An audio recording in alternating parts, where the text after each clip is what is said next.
Hello, this is a garden tour at Smith Ranch DIY Homestead. It is March 29th of 2025. It's fairly warm today. So we were out putting our cold weather vegetables into the garden today. I thought it'd be a good time to start our first tour of the year. So this little blank patch right here is going to be our next fruit tree. We had an Asian pear there, but it survived 2 years and then it decided to die on us. So I don't think we really have the good climate for that. So we're looking at maybe like a nectarine or a fig tree. This is an apricot. This thing is just wild. It goes crazy every year, but it's very happy. We have our miniature apple tree. We have a pluot tree that should give us some fruit this year. It just grew a ton last year and didn't really produce much fruit, but this year it should actually give us some fruit. And then we have our apple tree here that Cole is working on. Crabgrass, that is grafted, so we have 4 or 5 different apples on one tree. It's kind of fun. And then in the front beds here we have our roses. You can see we are redoing the edge as the grass likes to creep. Roses, tulips, irises, and daffodils are starting to come up.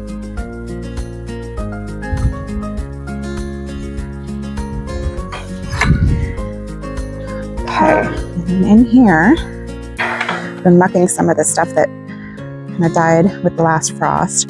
There's some carrots in here that are trying to survive, but they're pretty tiny and I'm probably just going to get rid of those. I did try and overwinter. I've been moving violas because they are just, I'll never have to plant those again in my entire life. That's great. And then we did tulips and beds and put some more compost down to plant things like our winter choy, which is a type of bok choy. So yes, I will thin these out once they get a little bit bigger, but since they were so tiny, ready to go in the ground, we lift them in little bunches, and plus we have a ton of them. I have so many that I'm going to give away. This is purple bok choy. It's a little bit different micronutrients. And over here, we have our regular, you'd expect to see, bok choy that you see in the grocery store. And I like to do these cold weather vegetables before it gets too hot because it's a good time. Our last frost is typically April 14th, but actually we wait until May Day because we've had later frost before. Tatsoi is a type of green, also cold weather, that prefers to not be too hot. And it's pretty large and it apparently tastes a little bit like kind of like spinach. This bed is russets that had sprouted in the shop, so nipped into the ground. They should be just fine until it gets warm enough and then they'll sprout up. This is spinach, groups of spinach. Again, we'll thin this out once it gets bigger.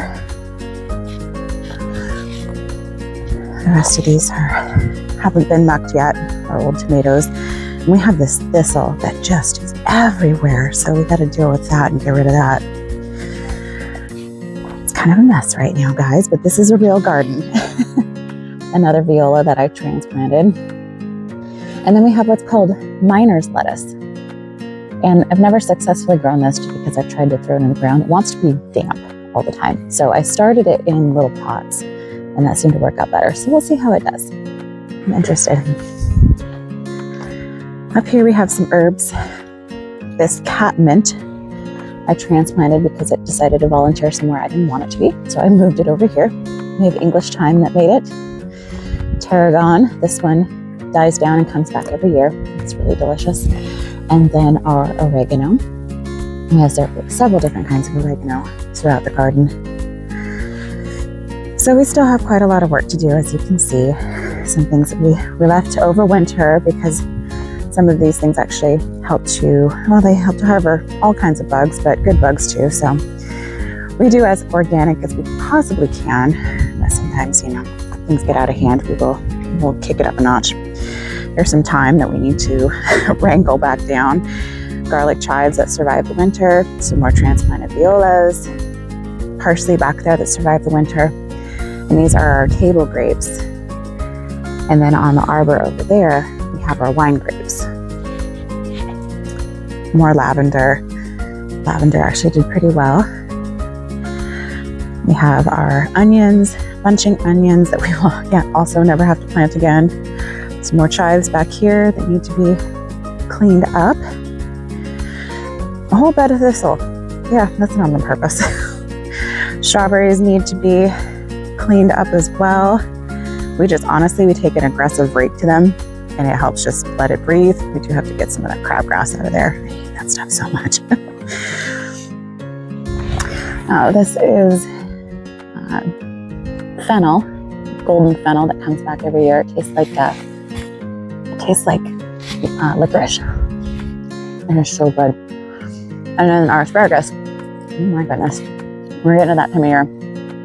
We have to come out like every single day, basically, and cut it. But it's very happy. It takes a couple years to really get asparagus going, but it is so worth it. It's so tender and delicious. And it tastes so much better than anything you can get at the store. And then I've got volunteer fennel everywhere. And then we do have some horseradish back here. It's coming back. And then everything else is annual, so we have to plant it every year. Tomatoes, tomatillos, squashes, corn, things like that. So that is the garden so far, guys. Garden tour number 1 of 2025. I will catch you on the next one.